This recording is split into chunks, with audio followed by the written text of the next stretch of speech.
Good morning, everyone. My name is Mariana, and I lead ecosystem partnerships at DBS. This morning, I'm going to run the panel Art and Tech, What's Next, with three amazing speakers. So we have Alex Medana, Francis Belin, and Timothy Shin. If you'd like to know a little bit more about myself, so during my career, I wear different hats. So I've been in investment banking, I've been an entrepreneur, and philanthropy. And currently, I run digital ecosystem partnerships at DBS. But you're probably very keen to find out more about our speakers. So I will pass it on to Francis to introduce himself first. Thank you, Francis. Hi, everyone. I'm Francis Belin. I run Christie's in Asia Pacific, and in that remit I have two roles. One is obviously to cover this region, and the other one is also I'm in charge of about 10 categories within Christie's in the global P&L, which are primarily Asian art, so it be the Chinese ceramics, Chinese works of art, Japanese and Korean antiquities, Islamic art. I joined Christie's slightly over 3 years ago, and my background is in management consulting, and I had a fairly long stretch in premium retail consumer goods. So I'm still in that world of art, a fairly new joiner with only 3 years. Thank you, Francis. Alex, to you, please. Alex Medana, based in Hong Kong, French as well, but because I'm not the only one, I don't need to apologize. 20 years of experience, 16 in banking. I'm an ex-prime broker, ops guy, and then 5 years ago, I fell in love with blockchain, created FinFabrik. In short, we are white labeling permission DLT for the purpose of other firms, financial institutions, particularly in credit. Excellent. It looks like we're going to have quite a few different opinions today, having Christie's and having FinFabrik. Yep. And I'd like to also invite Tim to introduce himself. Thank you. Hi, my name is Tim Shin. I am not French. I'm actually Korean American. I am a corporate attorney specializing in the areas of fintech, digital assets, and venture capital. I've also worn several hats in the past. My career is a bit unconventional for an attorney. I've also been a private equity portfolio manager as well as an investment banker. I joined ARTBLOC about a year ago at its formation, and it's exciting what we've seen developing over the past year. Excellent. Well, I guess with all the various backgrounds we all bring today to the table, I'm really looking forward to some great insights, but also a little bit of a debating. So on that, I'd like to ask Francis the first question, if I may. So how do you see technology influencing the large auction houses? What role does it play currently, especially in during the pandemic? What changes have you seen, and what changes are you expecting to see in the future? Right. It's a very far-reaching question, so I try to be brief and give you a quick overview of what I think is going on with technology and art at the moment. Let me start with what our business is all about, and I'm going to talk about the commercial part of the art world. So I leave behind museums or collectors managing their collection to really focus on transacting art. And we basically do 5 things. We source objects, we authenticate objects, and when I say objects, it's works of art, paintings, sculptures, diamonds, watches. So we source these objects, we authenticate these objects, we explain what they are, we price them, we think, based on what they are, this is what we think is the market value to our understanding today. We promote them, so we go out there and we explain to the world, this is coming for sale, this is why it's a very important object and why you should consider adding it to your collection. And then we transact, so we close that deal and we facilitate the transaction between the seller and the buyer. If we cross these 5 key elements of our value chain with some of the most prominent technologies that are out there, we get actually different level of maturity and different potential impacts on that value chain. If I start with the most obvious one, which is everything related to online, online platforms of various sorts, access to information and so on. We've seen online being in the art space for quite some time already. If you think about pricing, ArtNet has really helped create a lot of transparency on the comparables and the previous transactions that have been made public. If you think of online on the transacting part of our value chain, we've seen it grow. We were the largest transactor online for art last year, Christie's, with over almost 200 million US. And we've seen, of course, this booming in the past few months as the live auction couldn't take place. And I think this is probably the most mature. We're reaching a tipping point there where we think in the next few years this is going to accelerate. But if you think of other technologies like blockchain, AI, VR, they can all impact in different areas of the value chain. If you think of VR and AR, they can impact how we promote objects and just present the objects to clients. I think of AI could potentially impact the way we deal with pricing. So you have machine learning on all the objects are different, but they all have something in common if it's not always the same thing. So how does AI help us do a better job at pricing? They can help us also on authenticating potentially. So you look at the characteristics of the object and say this is a brush stroke that is typical of Chagall because we looked at all the Chagalls on. And if you think of blockchain, you have also potentially impact on the authentication because you secure the information that is attached to a piece of art, and definitely on the transacting front. Now, if we look at all these technologies, there's all bits of pieces of trial, and I think this is really exciting because it's offering a lot of opportunities. None of them, I think, has come to a level of maturity today that is truly transforming our industry. Even if, again, I think all of them has the potential to be transformative in the future. Yeah, absolutely, and it's great to see that you guys actually kind of took the step forward to explore and test of some of this, AI, blockchain you mentioned. On that, I wanted to ask the team, because team's company ARTBLOC actually does look at all this technology and see, how the market, and find this fine balance between transparency and privacy, which Francis just mentioned earlier. So Tim, do you want to share a little bit more about ARTBLOC and how do you try to find the balance between transparency and privacy and including technology into it? Sure. So ArtBLOC was launched about a year ago, and I think that, and really we were looking at two things. One was the art market and the blockchain technology, which we all thought was absolutely revolutionary. The business has morphed and evolved quite a bit over the past year, and I think that it was because we were trying to catch on to the trends, the regulatory environments and whatnot. But today we have it is a vision of the company to create a retail focused alternative investment platform to enable, we call micro collectors. This is a terminology that we coined to refer to a younger generation of collectors who are not able to make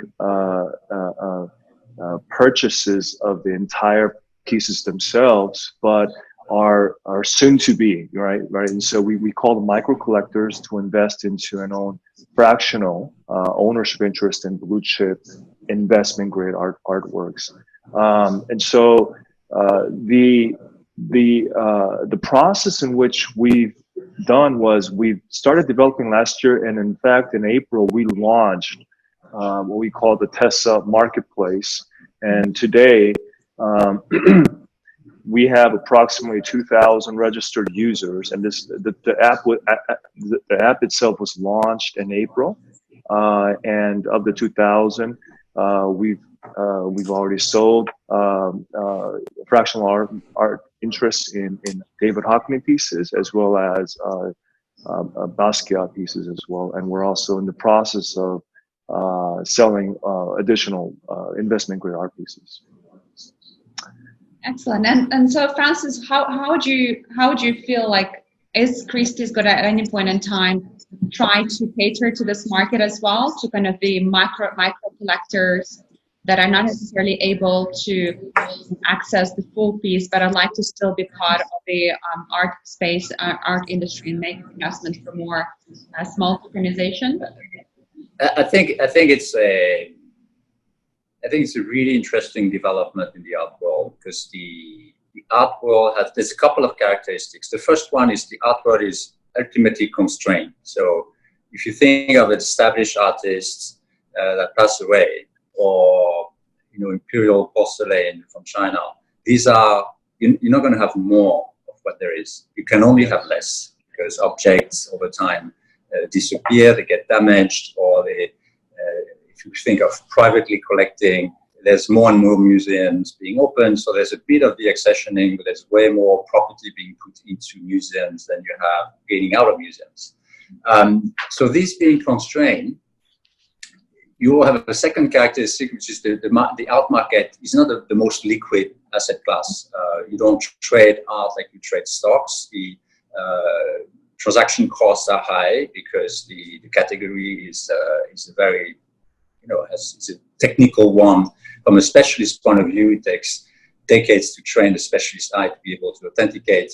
And I think when we put these two things together, that creates an inflation in prices, and that creates a frustration maybe amongst young collectors, or that you can't have the objects. Now, there's another side of that equation, which is, why do individuals collect?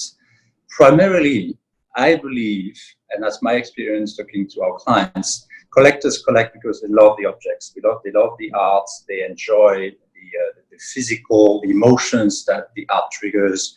They buy a painting at a high price, not just because they think the artist is going to gain value over time, but fundamentally because that piece speaks to them. You see them in front of that painting when they experienced the painting during the view before the auction, and some paintings speak to certain individuals. And as much as I think that art as an asset class has a bright future going forward, for the reasons I was mentioning before, because it's rarity, and in a world where the Fed is throwing $7 billion just in a few weeks on the market, there's one thing that you won't be possibly printing is rare paintings. I think we take out, by tokenizing art and owning a fraction of it, we take out the essential reason why individuals collect. Mm-hmm. They collect to enjoy the objects. You don't have a dividend from having a beautiful painting financially, but you have an emotional one, because you hang it on the wall of your dining room, and you see that painting every single day, and it triggers that emotion that is all about living with art and all about collecting. So I think there's on one end, I think, a range of opportunities that blockchain technology, tokenization is offering. But on the other end, there's a reality of why individuals collect, which I think clashes somehow with what technology could offer. Thank you, Francis. I can feel that Alex is building up a lot of energy to address this question as well. Mm-hmm. And I think that FinFabrik, it is sector agnostic. And so you don't just look necessarily at art, but you look at a variety of collectibles and the variety of kind of illiquid asset classes. I'd like to hear more about what your thoughts are in this space, Alex, and how you're entering this space as well. Yeah, and if I can, I would like to just step back a little bit to define, Sure. what blockchain, tokenization, and fractionalization are interesting and important. Yeah. So really, first of all, blockchain, it's really about recording a state. That's all there is, and that the state can't be disproved, can't be, tempered, and can't be changed. And that's very, very important for the purpose of trust and transparency. So there's three aspects to blockchain. It's really about contract management, the outcome of a transaction, and identity. And later on, we can go further into that. Tokenization, it's a digital representation of something else. So if I have an ownership, I prove it, I record it, it's tokenized. Fractionalize, when that asset is split into many pieces, then we talk about fractionalization, right? So that's one. Where we coming from a capital market standpoint, where there are tons of illiquid markets, 6 trillion of private markets out there. Art is a portion of that, whereby there's a lot of information asymmetry, there's a lot of lack of clarity, transparency, barriers to entries are high. So what we've done, we didn't come from the standpoint of a token. We came from the standpoint of two things: contract and identity. right? So there's something that I'm very passionate about. It's called Ricardian contract, and it's on permission distributed ledger technology, whereby, so imagine as a human, I can read a contract, but as well, I can automate certain fields where they become smart contractable, where there's an outcome, let's say when we have a dividend payout. So what is important, because technology helps us to really have that transaction that is legally binding, enforceable in a digital manner. So we start a transaction digitally end to end, right? So there's an asset, the asset is physical, but the ownership and the identity of the owner are all digital. And that's amazing. Why? Because let's say Tim and I or the three of us or the four of us, we have a transaction. Who is the owner? Maybe we are all part owner. That cannot be disputed. Of course, as we will all violently agree today, it's still early days. So there's a lot of work to be done. Now, for example, what we work on private equity, ArtxTech, but going back into art, we've tokenized a small portion of the movie finance that and they won 2 Césars, and it was a Franco-Algerian movie. Further to that, we are looking at tokenizing a slate. So a slate, it's really a fund that invests into movies, and the movies will have an ESG component. So why we do that? Because there are some investors that do not have access to that, right? And that's where, again, as well, we will maybe agree and disagree that we need to open this market for the purpose of better liquidity, for better information dissemination. So I'll stop there because I can go on and on and on. Absolutely. So we can definitely see here a little bit of, from Francis' point of view, the emotional aspect of investing, the really, caring about the art piece and wanting to enjoy it. And then, Alex, from your side, it's more on the capital markets, like how can we democratize art and give it access to the masses as opposed to just like the individuals that can afford the art. And I know that Tim has done quite a lot of research in that as well, and you were sharing with me earlier about some of the AI research is done into how many potential customers are there who like to be able to access this unique and outstanding art pieces, and otherwise wouldn't be able to. So Tim, do you want to share a little bit more about kind of your experience, and also where did technology play a key role in this space? And how Absolutely. do you get this emotional versus an investment? Yes. Thank you very much, Mariana. And I was just like aching to talk about this right now, because this is exactly what has been the key question, I think, that questions the existence of our business essentially. And I don't like to throw this term around, but we're talking about trying to democratize a very exclusive and inaccessible marketplace. And you know what? There's nobody that is in between. You either hate it or you love it.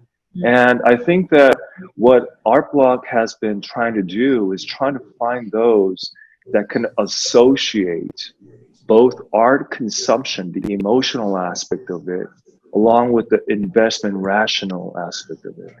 And we have currently 2,000 registered users. It's not an enormous pool, but given the fact that we've just launched 2 months ago, we are gradually starting to see data, and the data is starting to show, empirical data starting to show that people in their 20s and 30s are in fact associating art consumption together with investment rationale. Now, how do you consume art if then you're just purchasing fractional ownership in art pieces? A lot of the platforms out there today that are trying to do what we're doing, they would sell these fractional ownership interests, and then they would just sort of stow away the art pieces in secured vaults and just lock them away for forever because they're very precious and you don't want to lose them. what we have done was we said, no, we cannot strip away that emotional element. We want for the fractionalized owners to be able to go to a gallery in the middle of Seoul, in the downtown area, and then actually see the art pieces themselves. Now, it may not be hanging on the living rooms of their homes, but they will be able to experience that, physically. And so we've seen that there is approximate, just on a very, very, very preliminary market research on Facebook IQ, we've seen that there are approximately 59 million addressable global markets, people that would associate art consumption with investment rationales. And so these are people, and just in Korea alone, there's about a million of these people that we've identified, and 59 million obviously does not include China, because Facebook does not have any presence there. But anyways, I do want to emphasize that this is not an existing market. This is not a market that has been around for a long time. But I cannot ignore the fact that there is a growing trend towards people searching for this.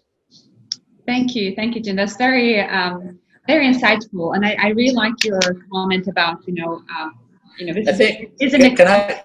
Sure. I'd just like to make a point, because I think when we think about collections, we often think about private collections. I think yes, there's a very significant part of the value of art. If you think of the market cap of the art world, is stored in museums. yes. And museums, as we know, are terribly structurally loss-making businesses, because the operation costs are way higher than what the ticket sale should cover, because it's not about making money, and you want people to have access to art.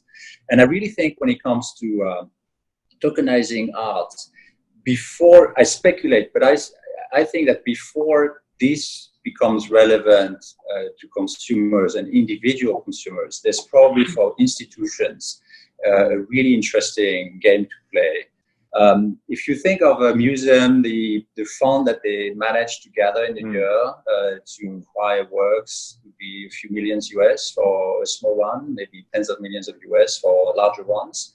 And if instead of deploying that capital in buying the objects, they were able to deploy that capital in financing a coupon attached to a subscription, and that subscription being a financial product that you can trade out there. So let's say you take M+ Museum in Hong Kong, is going to open, you make a subscription of 50 million US, individuals subscribe, they donate money, they don't donate money, they actually put money in the fund for the museum to acquire. The museum has 5 million that instead of deploying in buying art, they deploy in paying a coupon to this 50 million US are being deployed in subscription. And then that fund, because the artwork being acquired end up in the museum, one, you can see them. Two, the value goes up because they are registered as an important object in a very valuable museum. And three, you can trade it. You can trade it because there's a market value to that coupon that you have in that collection, and you might want to sell it at some point. And there's a chance that you've got that coupon, but there's a chance even the value has gone up because museums do a very good job at picking works. So all I want to say, and it's pure speculation, and I never had any discussion with them on this, I just picked their name because they're going to open next year, but I think it's before it becomes relevant for individuals that we speculate that it could become relevant to institutions. I don't know what you think. Francis, wow, that was mind-boggling, because I was jotting down notes right now as I was listening to you, but that is absolutely amazing. I mean, that idea is something that we've been thinking about. And matter of fact, when an average person walks into a museum, they pay an admissions fee somewhere around $10 to $20. They walk out, they like an art piece, they purchase a poster for about $20. We're making the proposition where, say, a gallery or museum does not want to sell away the painting, for example. Say it's $100 million painting, but instead wants to raise capital, right? Because the museum wants to purchase other art pieces. What they can do is only sell 50% of that, right? And still have that art piece at the museum. You know, your idea of actually creating these coupon-bearing notes are also absolutely true, because I think that people are now starting to realize that if they walk into a museum and then there's an art piece that bears their fractionalized ownership interest, that is a tremendous emotional attachment, you know, as opposed to just paying an admissions fee, seeing it and saying, hey, I saw this painting. One of the reasons why we're doing this in Korea is because, and it's our goal to do a Monet probably by the start of next year or middle of next year, a $20 million Monet. The reason why we selected a Monet is because Koreans love Monet, but there is not a single Monet piece in Korea in any museum or gallery. Any Korean would have to go overseas to visit a museum somewhere in France or in Europe or the US to look at these art pieces. It is our vision to actually have a physical Monet in Korea, and for people to just be able to go and see for them, whether it be a museum, gallery, or whatnot. But thank you, Francis. That's a wonderful idea. Thank you for that. By the way, we very often have Monets. We'll be talking soon. Sounds like we're entering the crowdfunding space for a museum, which is yeah. I'd like to hear what Alex has to say about this as well. Yeah. So by the way, pre-COVID, I was working with one of the largest collectibles, sports collectibles collection in the world, and that was exactly towards that idea that, you know, a collection can be on loan, and me on my app, I can tell my friend, look, I own that thing, and so there's emotion, there's bragging rights. I think again, I would like to step back again. So to me, there's 3 levels of investment. Right? There's the artist, there's the art, and then there's the collection. So imagine the artist. I can't invest physically into Van Gogh because, you know, the poor fella is not with us anymore. But how about if we could crowdsource all of us, you know, helping an up-and-coming artist? So more of a debt type, loan type crowdsourcing of an investment. Okay. Then there's art, whether it's mature or it's up and coming, that could be within an SPV, within a structure, that could be more of an equity type of thing. And then you have at the level of the portfolio where I can have digital break. And imagine here we have a conversation, we show what we own, and we can swap, we can trade, we can barter. So at these 3 levels, we need technology that really increases the trust and the transparency, right? All what we've spoken about, it's still up and coming. Everything is available. When Francis at the beginning was explaining he does 5 things, I heard, because I'm biased, I heard, you know, financial institution, fiduciary duty, right? He runs a large institution, and that is acceptable. How about the small galleries? How about the small dealers, where there's a lot of problems that need to be addressed? Anti-money laundering, provenance of art, history of owners and buyers, transaction record, all of that. And I think we need to separate between the large players where they can either control or drive the market, and then the small guys that will be forcibly they don't do anything. Right? And to me, it's very exciting because not only me as an investor, and I can be a taxi driver with $1,000 to invest. I can invest into mature art. I can invest into an artist. I can invest into a portfolio, either or, right? Or as a high network, I can support in different channels, and the information comes to me all the time. That's very exciting to me. Yeah, but I think we also, it's always with technology, and I'm not the technology guy. Yeah. But in technology, it's always, this is the range of what technology offers. And we can create new needs, but there's a limit to create needs that just don't exist. And I think when you think about tokenizing assets, it's interesting. What Tim was saying is interesting because I think some people want to own it, they want to have the emotional connection, and maybe other people just want to invest and have it as an asset class which they don't have access to now. Yeah. But I do think in the range of technologies out there, we see some already that pick up because they address a need that is there. And there are others who just like, we could do a whole range of things, but no one is really picking it up because the value it creates doesn't resonate to what people are looking for. And I think that's where the art world is also, dialogue with technology, which is really interesting. And one thing I would like to add is I have a lot of respect for the industry I work in, but I also recognize that it has so much richness in the object itself that comparatively to other industries, we have been a little bit slower to embrace technology. When you enjoy looking at a Picasso, the Picasso is just 90% of the value that is in that, in that industry. And technology is here just to bring it to the next step. And I think we can learn from many other industries in terms of what has been created. I think on tokenization, where are we on tokenizing an airplane, a ship, a building? Are we going to get there before we actually think about really tokenizing an art piece? Likely. Can I add something? I think so. It's never about technology, particularly on the investor side, right? It's really about the emotion, the access, the information. So that's number one.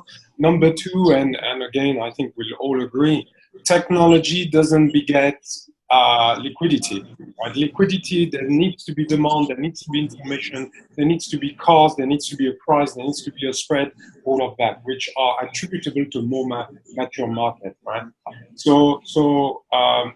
But the technology gives me an opportunity here, sitting where I am, to have access to something where, let's say, I don't need to go to an auction room. As I said, for you big players, you're already online, but for the small artists, right? I can't go to their warehouse, to their workshop in the middle of Beijing, and I can't.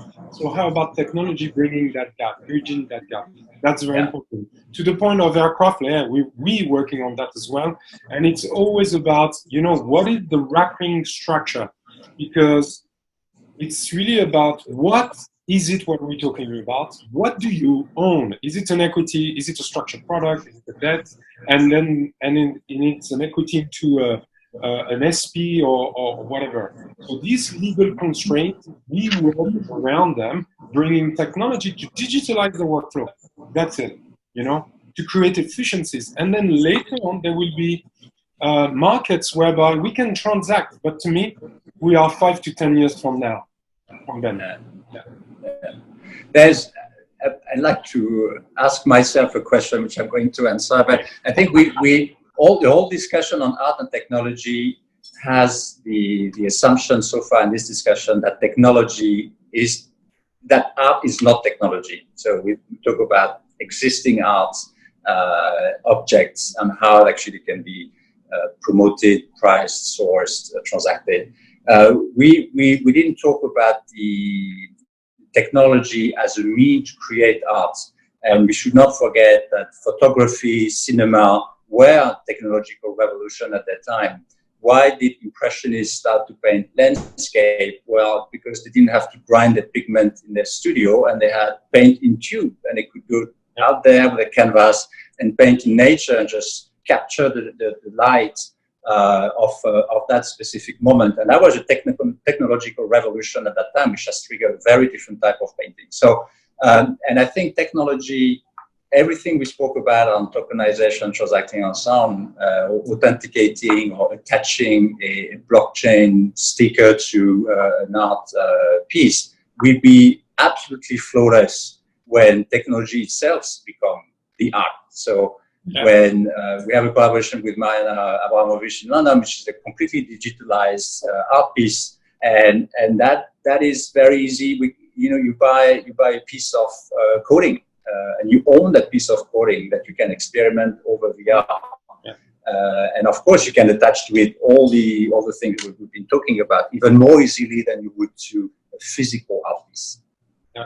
That's a good point. And that's coming too. I mean, technology is revolutionizing the way art is being created.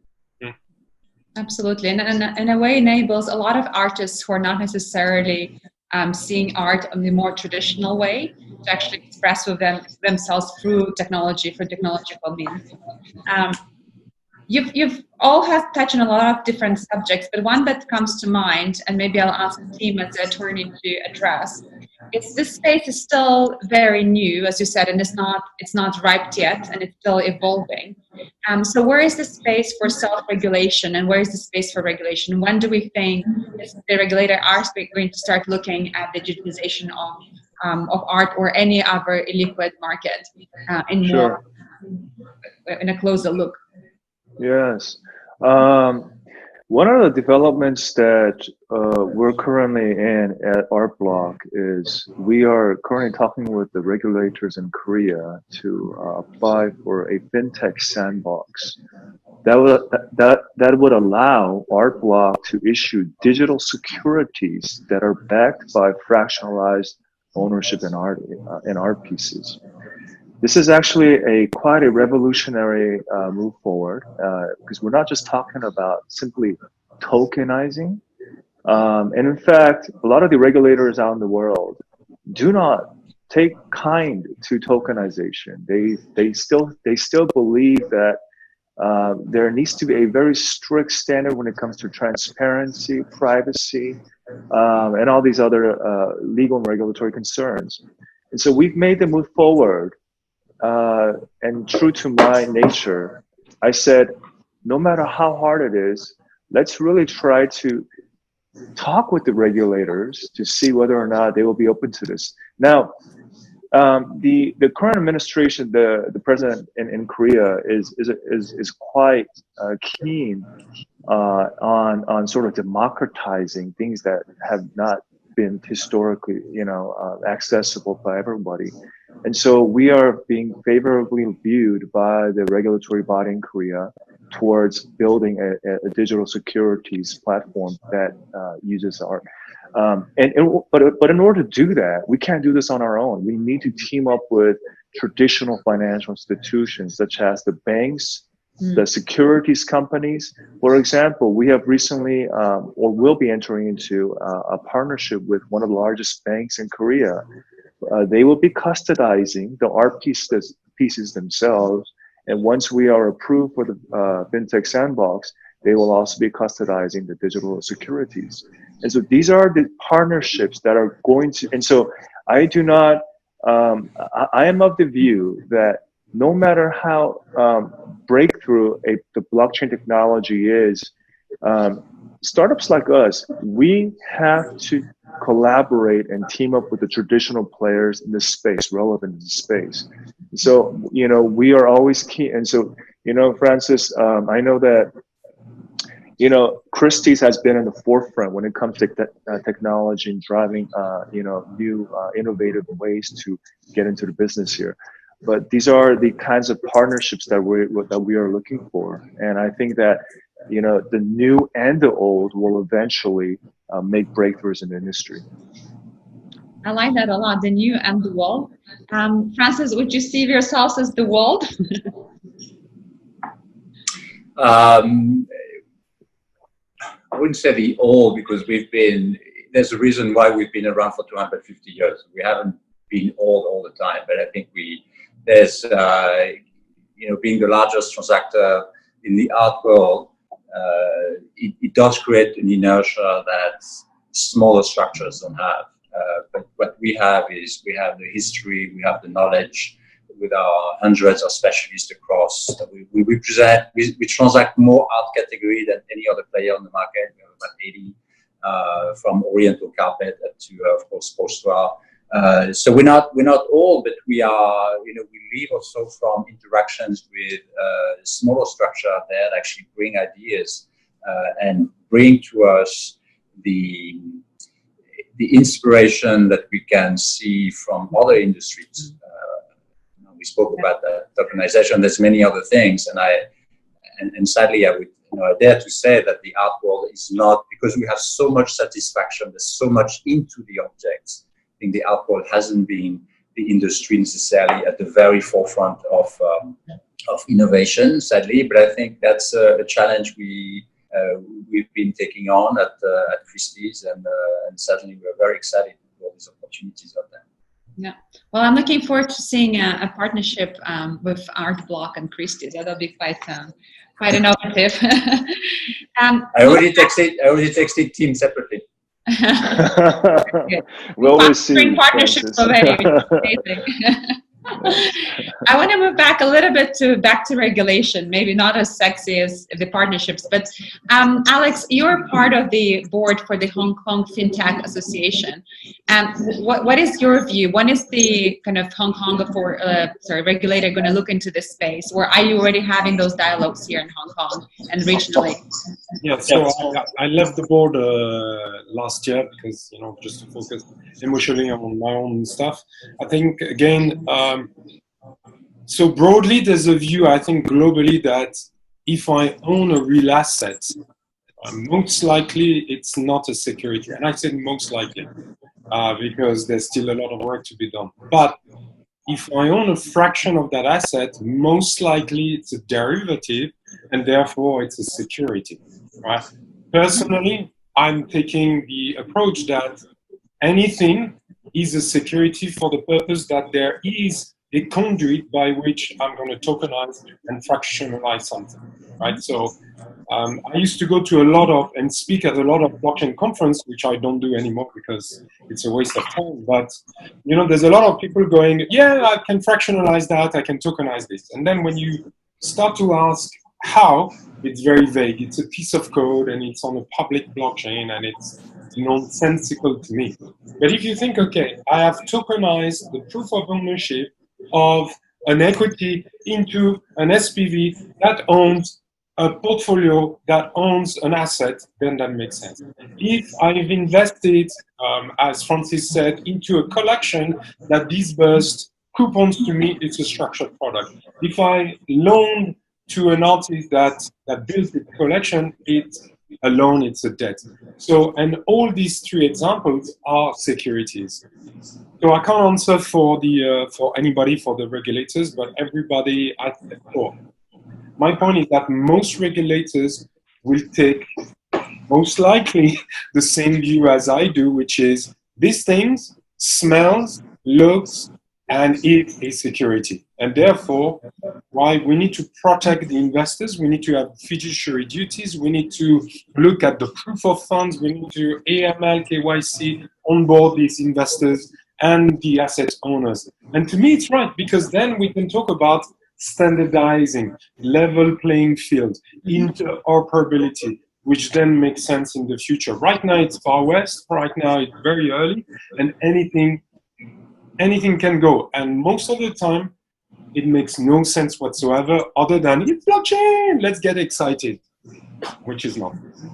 Well, it's great to hear that you, in a way, are self-regulating and taking your own initiatives and the steps to do the right thing, especially by the investors. And in this case, since you are trying to reach the masses, maybe not the most sophisticated investors.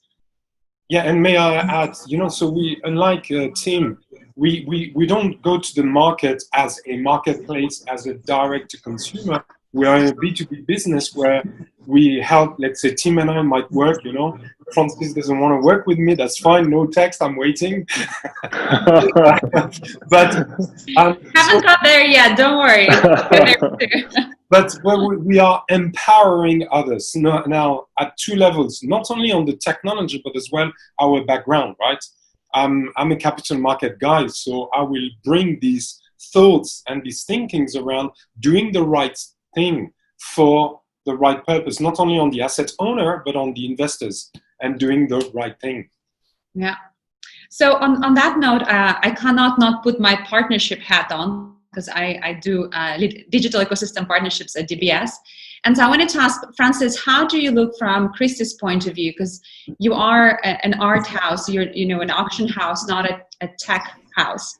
Do you partner with other tech startups or tech companies to try out the AI, try out the blockchain, or do you try to build it in-house? Like, what is your strategy on enhancing your technological capabilities?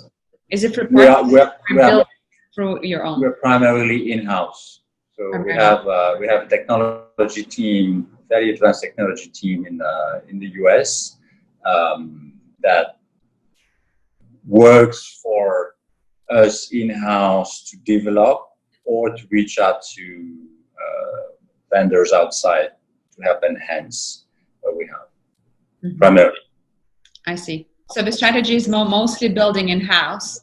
And then if you are not capable, then you're looking outside, see who else can provide the solutions. Yeah.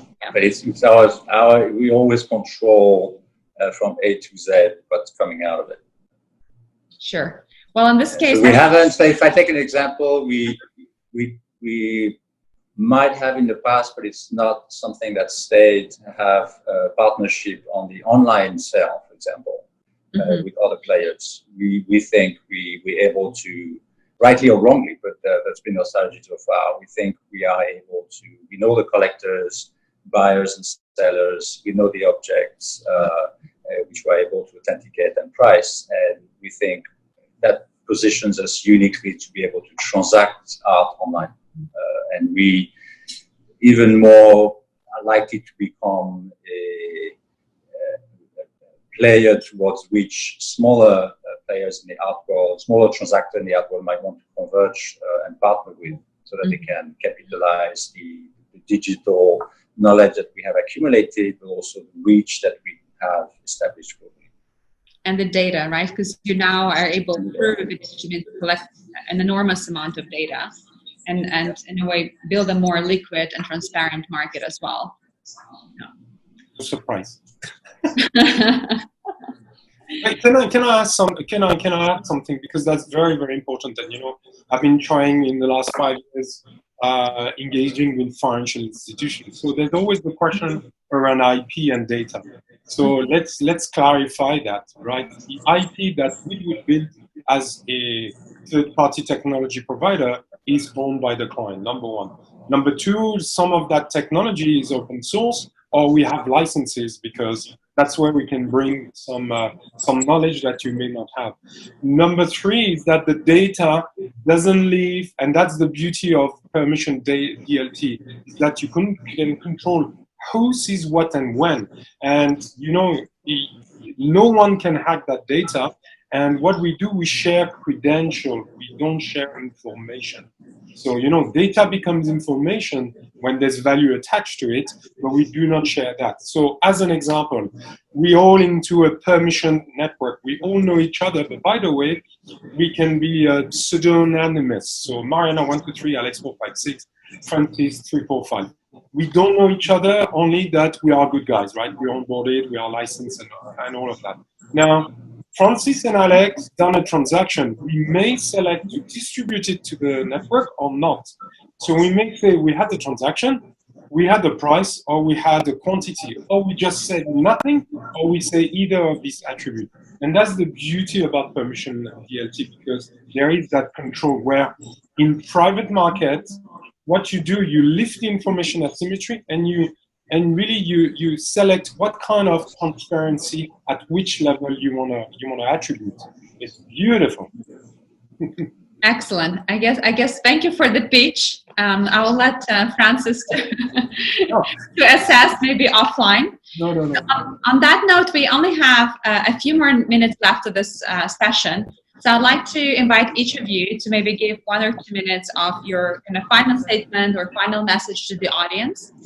Some insights. It would be great to touch upon how your maybe industries or your focus have been affected by COVID, and how do you see it growing post-COVID.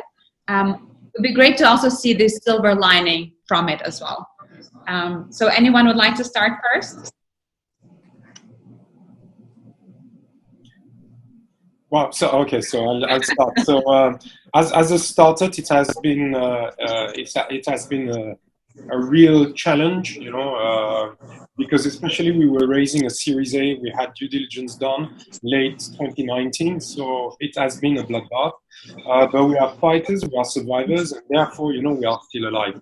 Most of the people would have closed door, but we have investors, we have assets, we have liabilities, so we can't afford. So we go. So when we were coming into 2020, it was one thing. Because as a startup, you need to be known for one thing. So we had built an end-to-end platform where you can issue, transact, and payment and all of that all done.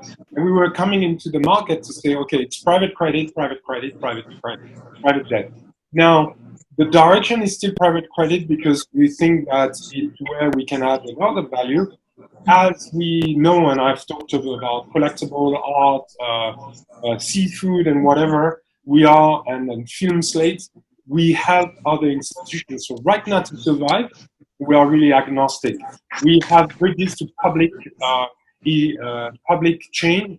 We want to be interoperable. So just to step back, it has been really, really hard, not just on us, but everybody that didn't have a balance sheet, didn't have, I would say, free cash flow, and it's really of survival. I think personally this year is over. It's just, it's not going to restart. It's going to restart early next year, but we need to be keeping our mind and body fit for the purpose that when it restarts, it's going to be potentially amazing because the fundamentals have not changed.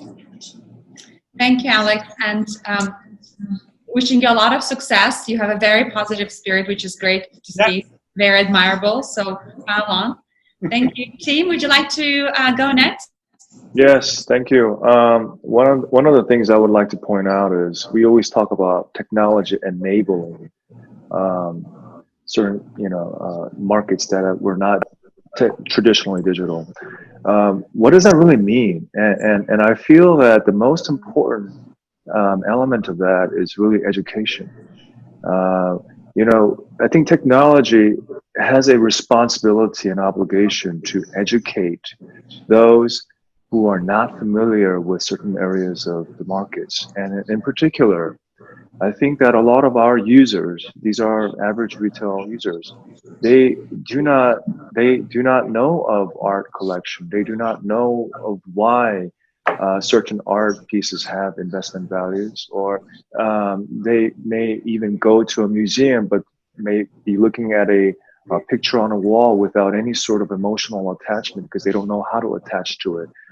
ARTBLOC has really taken it upon itself to not just become a platform for the selling and the trading of art pieces, but to really provide and equip people with contents, with cultural contents, with investment. So there's a trove of data out there, auction records and whatnot.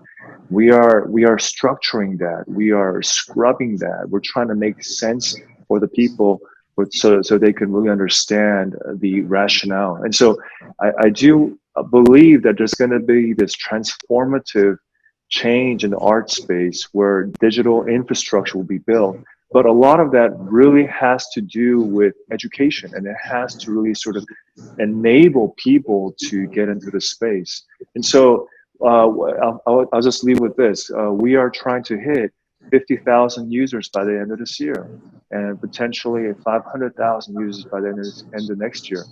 Perhaps by then, industry, traditional institutions will look to us as something to, but I think that until then, scalability has always been a question.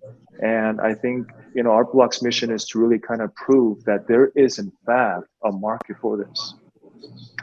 Thank you, and best of luck, especially with I think the educational piece is so important. As you said, there's a lot of people who might have interest, but not a lot of knowledge around the art industry. So it'll be great, to see you thrive, grow, and expand beyond Korea. Thank you. Francis? Yes, first, thanks a lot for having invited me to this panel. I really enjoyed it.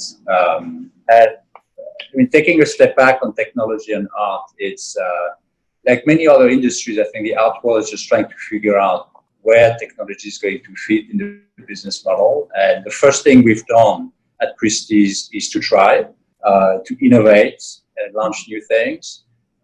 We were the first one to register some auction results on the blockchain.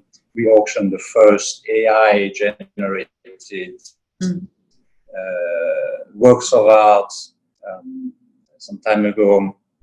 We also see a role in creating the dialogue between the art world and the technology world. We hosted the first Art and Tech Summit last year in November, and Alex actually was speaking to in Hong Kong. So it was hosted in the Christie's, just before the Christie's auction, because we want to know. We are curious to figure out, and we're not alone.